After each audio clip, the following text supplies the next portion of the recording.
नमस्कार किसान भाइयों, आप सभी का स्वागत है।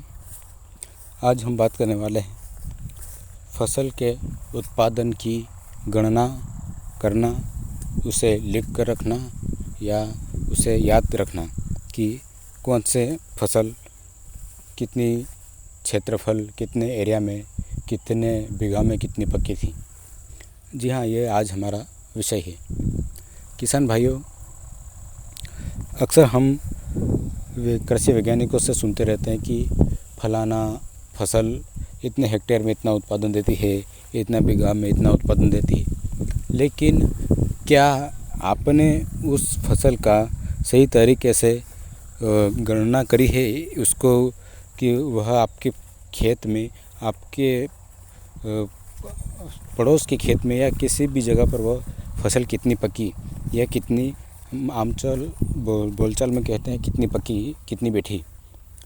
तो किसान भाइयों, इस बार अगर आपने अभी तक इस तरह का कोई गणना नहीं की है तो इस बार आप एक काम करिए कि आपको पता होगा कि कोई ना कोई ऐसा जो निश्चित खेत है आपका, जो निश्चित प्लाट है जिसके बारे में आप जानते हैं कि ये 1 बीघा का है, 2 बीघा का है, उसमें आप जो भी फसल करें, उस जो भी जितनी पकी है उसे, उसकी उपज कितनी हुई, उसकी लागत कितनी लगी, उसमें टोटल खर्चा कितना हुआ, कितना लाभ हुआ, कितनी आपको टोटल अर्निंग हुई, कितनी कमाई हुई, ये सब आपको एक रजिस्टर में लिखना है।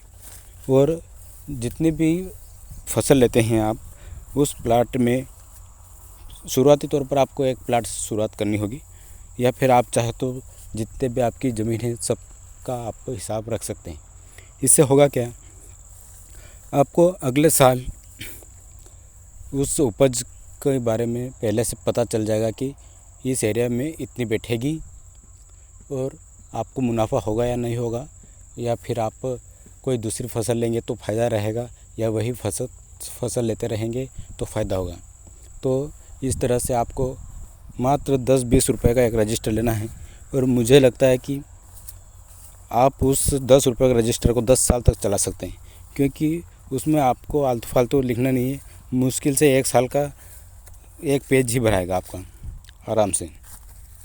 तो इस तरह से ये बहुत ही बढ़िया आदत रहेगी आपकी कि आपने कौन सी दवा किस समय पर छींटी, कितने मज़दूर लगे, कितना खर्चा हुआ, कौन सा बीज था, कितना पका, इस तरह से, और कितना फ़ायदा हुआ।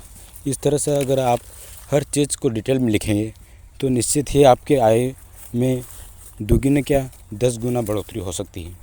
बस आपको इस तरह की बहुत ही शानदार तरीके से उसका हिसाब किताब रखना होगा।